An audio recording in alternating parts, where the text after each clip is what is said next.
힙합의 세계를 모르는 사람도 그 매력에 푹 빠져들게 하는 바로 그 주인공이죠.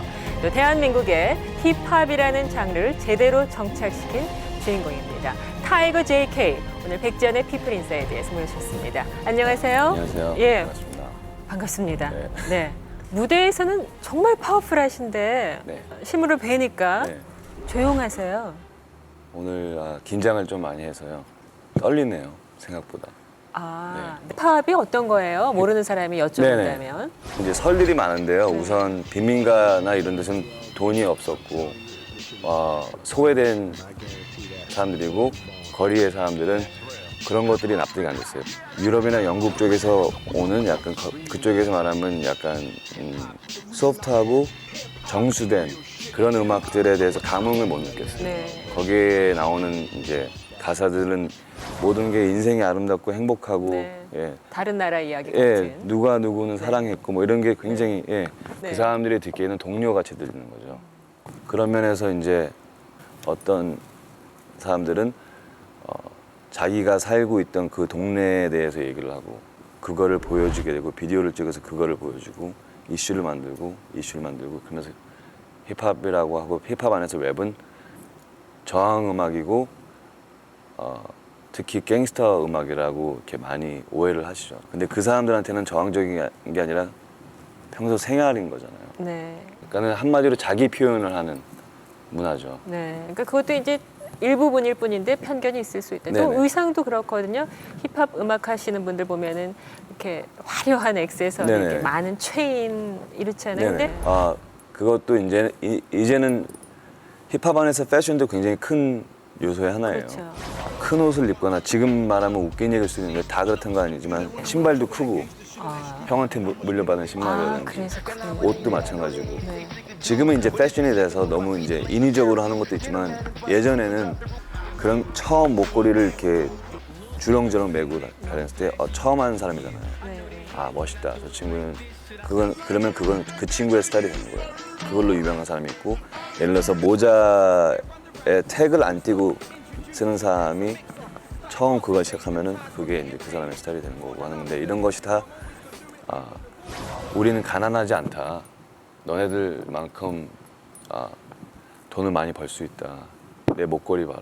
이게 네. 순금에다가 예를 들어서 순금에 이런 다이아몬드가 있다. 네, 네.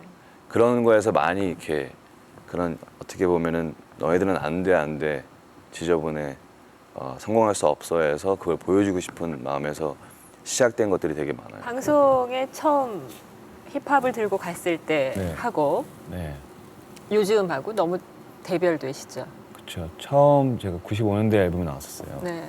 완전히 망했어요. 그때 모든 앨범이 금지곡이었어요. 네. 지금 그 앨범을 방송국 자료실에 있는데 네. 보면은 다 빨간색이에요. 금지곡. 멜로디가 없다는 이유로. 음악이 처음부터 끝까지 루핑으로 계속 돌아간다. 이건 뭐 네. 기계적인 사고다. 라든지 랩이 너무 길다. 랩이 뭔지 잘 이해가 안 되셨으니까. 그래서 다 금지곡이에요. 그때는 힙합을 더 이해를 안 해주실 때였고 해서 5기밖에 안 남았었어요. 그냥 저에 대한 모든 게 제재받을 때였거든요. 네. 네. 옷을 거꾸로 입는다든가 삼선 슬래퍼를 신고 올라간다든가 그런 행동 많이 했으니까 카메라한테 네가 멋대로 손짓하지 마라. 네가 뭔데 관중한테 뛰어드냐. 카메라에다가 발짓을 이렇게 하면은 이렇게 굉장히 큰 뭐요? 모욕으로. 시청자들이 느끼기에 안방에서 보기에는 좀 거부감을 느낄 수도 있다. 이런 게 있었겠네요. 그쵸. 이제는 이해를 하는데 네. 그때는 이런 게 또 있어야 된다. 네. 굉장히 많이 저를 혼내시던 어떤 분이 계셨는데 어느 날 이제 카메라가 여기 있을 거니까 네. 이쪽 방향으로 뛰어내려고 네. 그때는 거꾸로 저쪽으로 가셨어요? 딴 쪽으로 갔죠. 네. 근데 그런 거를 괜히 그런 데서 느끼는 쾌감이 있었어요. 네. 약간 혼자서 시스템을 약간 네. 갖고 놀거나 룰을 약간 부시는. 네. 전 예술한다고 생각은 안 하고요. 네. 아티스트라고 불리는 것도 아닌 것 같은데 그래도 음악을 하는 사람으로서 네. 당신들은 넘지 말아야 될 선이 있다고 이렇게 그어놓잖아요. 네. 우리는 안 보이지만. 네. 근데 그 선이 어디 있는지를 밟아보기 전에는 모르잖아요. 그래서 너무 멀리 뛰어나가면은 아마 수갑을 차고 구치소에 있겠지만 그 선을 어디 있는지 이렇게 밟아보는 거는 네. 좋은 거라고 생각해요. 음악을 하거나 영화를 하거나 글을 쓰거나 그런 문화 안에서 네. 이 예술을 하는 사람들을 끊임없이 새로운 시도를 한다. 네네 되게 좋게 표현해 네. 주시지만 가끔은 위험할 때도 있고요. 가끔은 네. 짓궂을 때도 있지만은 그 선을 약간씩 밟고 이렇게 밀어보는 게 줄타기를 하는 거군요. 예, 저희들이 해야 될 게 아닌가라고 생각해서 네. 그랬던 것 같아요. 예. 제가 딱 나타났을 때 많은 사람들이 욕을 했거든요. 바지를 왜 이렇게 저렇게 바지로 걸레를처럼 거리를 닦고 다닌다. 닦고 다니냐. 지금이야 이제 다행히 한 몇 년이 흘러서 쌍꺼풀이 없는 남자들도 숨을 쉴 수 있는 그런 시대가 왔지만 예전에는 예, 전혀 생각지 못했던 거거든요. 많이 지지당했어요. 저한테 쌍꺼풀이요? 예, 안경을 써야 된다. 네. 눈을만 가리면은 네. 앨범 활동에 큰 도움이 될 거다. 데뷔 때 눈하고 지금하고 같으신 거죠? 같은 눈입니다.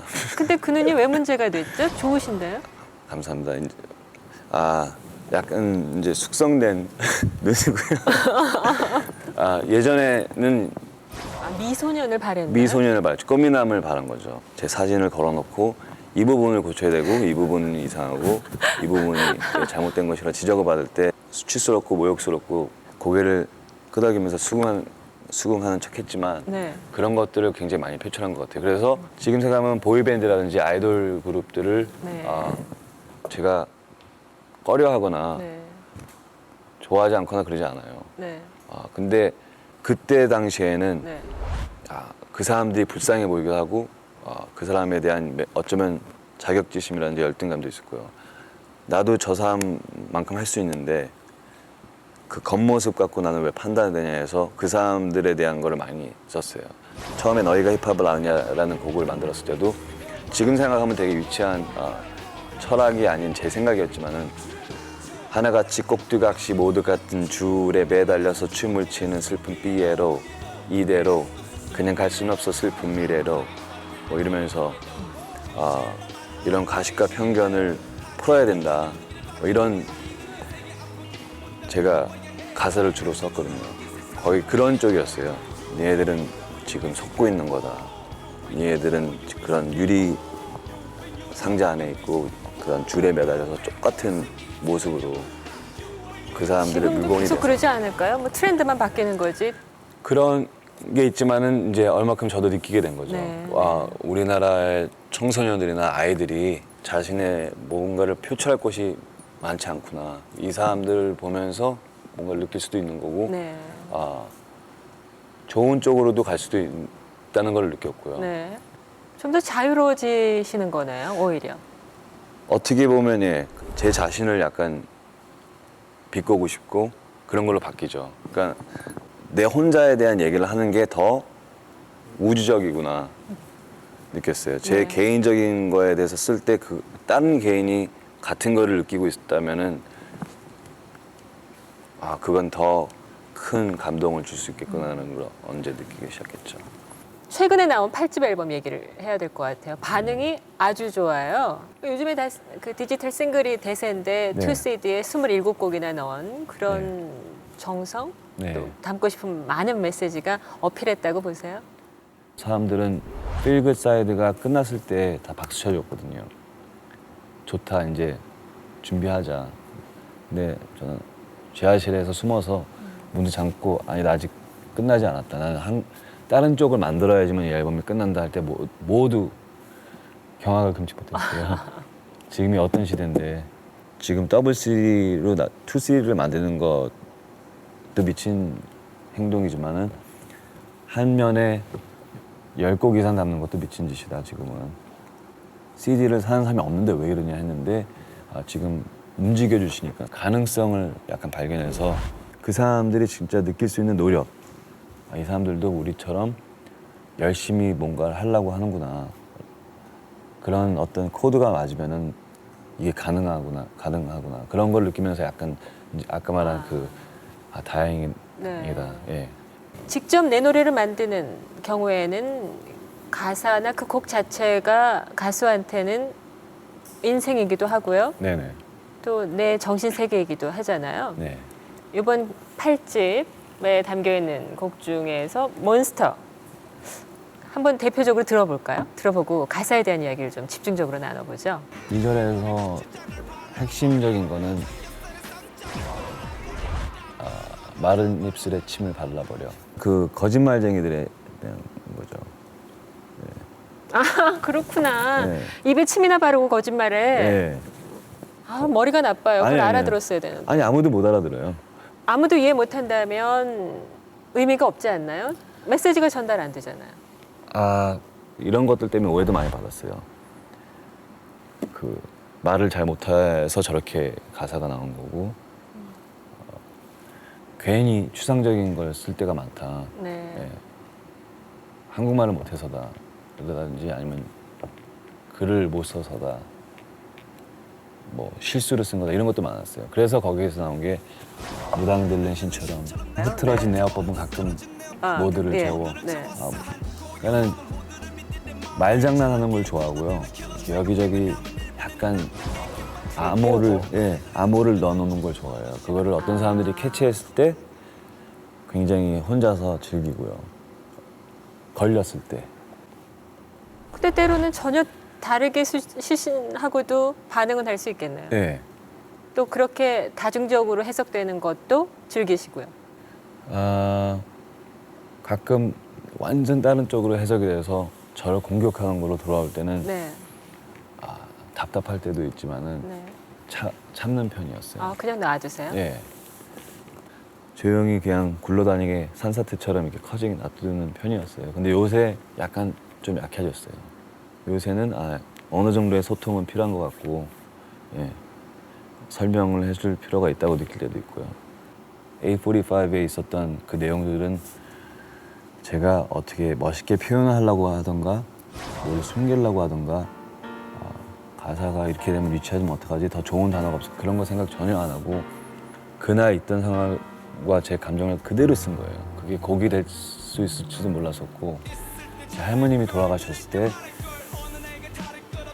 그 상황을 어떻게 할 수가 없어요. 막 나가서 막 다 부시고 싶기도 하고 막 그랬는데 되게 초라해 보이기도 했죠. 그 상황에서 울지 않고 또 속으로는 굉장히 슬프고 화나는데 그걸 그냥 글로 써서 녹음실에 가서 나 이거 녹음해야 돼 하고 제 녹음하는 모습을 보면서 되게 너는 이거밖에 못하는구나. 근데 이제 그게 사람들한테 되게 많은 사람들한테 다가간 것 같아요. 그러니까 그렇게 할 때에 더 큰 임팩트를 줄 때도 있고 또 이렇게 그렇게 큰 임팩트보다 숨겨서 할 때고 하고 싶을 때도 있고요. 위험할 수도 있으니까요. 많은 힙합 앨범들이 19세 유해매체 이제 딱지가 붙게 되잖아요. 그런 거에 대한 약간 섭섭함은 있어요. 그러면 그 유해매체를 즐길 수 있는 사람들은 성인이라는 이상한 메시지를 주는 게 아닌가. 이 유해매체를 좋아하는 사람들은 저 사람들이구나. 그러면 내가 빨리 어른이 돼서 유해매체를 즐기는 사람이 돼야 된다는 메시지를 주는 오히려 모순이 아닌가 그게. 예, 그거보다 외국에는 사회적인 규제에서는 분명히 노골적이고 직설적이고 좀 위험한 것도 있는 것 같다. 그러면은 부모님들이 생각해서 내 아이들은 이걸 들어도 될 것 네, 같아. 네.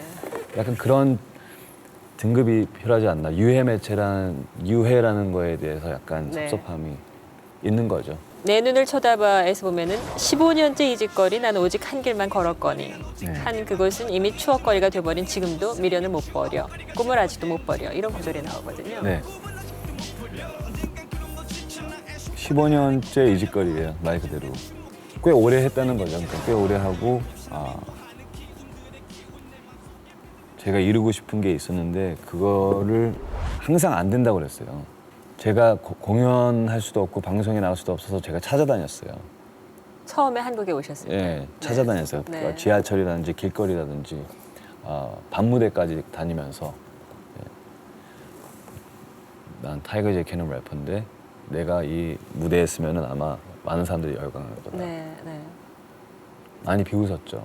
거리에서 막 사람들한테 종이도 맞고 뭐 그러면서 계속 했었어요. 방송국에 제가 직접 찾아가서 나는 여기 나와야 된다고 막 그러다가 혼나기도 하고 너무 많은 걸 겪었어요. 너무 힘들었고 네. 그래서 피해 망상과 울렁증과 자격지심, 갈등, 오기, 악 뭐 이런 것만 나와 있었던 것 같아요. 왜 자꾸 왜에 대한 단어에 대해서 되게 집착했고요. 예. 그러나 그만둘 수 없어. 예, 미련은 아직도 못 버리는 거죠. 네. 사람들은 잘 됐다고 하지만 저는 아직 제 기준에서는 그 꿈은 아직도 있다는 거죠. 그게 되게 중요한 것 같아요. 그 꿈이 뭔가요? 꿈이요? 되게 단순한데요. 풍요로워지는 거예요, 저는. 그 가족이 행복할 수 있을 만큼 우리 어머니, 아버지, 제 동생들 다 친구들 그거예요. 사람들은 너 음악으로 돈 벌려고 그러지. 그런 건 돈 벌려고 그런 거야? 그게 네 꿈이야? 근데 저는 그게 제 꿈이에요. 제 음악으로 돈을 많이 벌어서 우리 가족이 되게 잘 사는 거. 거기에 대해서 그러면 너는 진정한 예술인이 아니다. 그러면은 저는 진정한 예술인이 되기 싫어요. 예, 저는 진정한 장사꾼이 되고 싶어요. 근데 그게 무슨 뜻이냐면은 사람들한테 희망을 선물하던 뭔가를 느끼게 해주는 물건을 만들어서 저는 파는 거죠. 거기에 대한 대가를 받고 풍요로운 삶을 사는 게 제 꿈이에요. 아직 얻은 게 많지 않다라고 느낄 수도 있지 않으셨어요? 내가 한 노력이나 내가 걸어온 길에 비해서. 그렇게 많이 느꼈었어요. 제 진짜 노력한 만큼 왜 얻지 못했을까, 왜 주목받지 못할까 네. 그런 걸 항상 느꼈는데요. 네. 사람들은 열심히 하고 또 노력을 진짜 열심히 하면요, 그 때가 맞는 시간이 그 시점이 오는 것 같아요. 그런데 너무 일찍 포기하거나 체념하는 사람들이 있는 것 같아요. 힘들지만은 혹시 그 타임이 지금이 아닌가 15년째 이 짓거리. 근데 그 타임이 지금일 수도 있죠. 지금 이렇게 피플 인사이드에서 제가 이런 힙합에 대한 토론도 할 수 있는 네. 네. 예, 날이 올지 누가 알았겠어요. 15년 전엔. 네. 네. 아버지가 해주신 말씀 중에서 혁명이 필요할 때가 있는데 그 필요한 혁명가가 괜히 자기가 잘났다고 옳다고 선동을 하고 하다 죽어버리면은 네. 거기서 끝이다. 네. 변화가 필요할 때 변화가 이루어지지 못한다. 그 혁명이 필요하고 그 혁명가보다 너무 큰 힘이 있을 때는 진화하는 게 레볼루션보다 에볼루션이 더 현명한 혁명이라고 아버지가 그러시더라고요. 네. 더 힘들지만 왜냐면 네. 진화라는 거는 되게 천천히 네. 이루어지니까는 하지만 결국 변화를 만들 수 있거든요. 그런 것들을 들으면서도 이렇게 굉장히 큰 영향을 받았고요. 그래서 이건 아니야 보다 이렇게 사람들 마음속에 전파되게. 네. 아까 말씀하실 때 풍요가 꿈이라고 그러셨거든요. 네. 내가 사랑하는 아내에게 풍요로운 결혼식을 해주고 싶다라는 생각도 하셨어요? 예, 오래 남는 소중한 네. 그렇죠. 이벤트를 하고 싶어요. 예. 언제쯤 하실 거예요? 곧 웨딩 사진을 찍으려고요. 예, 곧. 곧. 네. 타이거 JK의 꿈, 그 풍요를 이루기 위한 그림이 있으시다면? 희망을 선물하는 사람이 되고 싶어요. 예, 희망을 파는 사람. 제가 아팠을 때 내가 고쳐줄 수 있어 하고 잘 사기친 그런 사람들의 네. 희망이 아니라 진짜 마음에 그 사람들의 마음을 움직일 수 있는 네. 그런 사람이 되고 싶은 거죠. 그런 사람이라보다 래퍼가 되고 싶은 거죠. 타이거 JK가 오늘 많은 말씀을 들려주셨는데 네. 풍요로운 음악을 하시고요. 네. 풍요를 이루시고요. 그리고 또 저희들에게는 또 사랑하는 많은 팬들에게는 희망을 주시는 그런 음악 계속 해주시길 기대하는 마음으로 오늘 마무리하겠습니다. 나와주셔서 감사합니다. 고맙습니다. 영광이었습니다.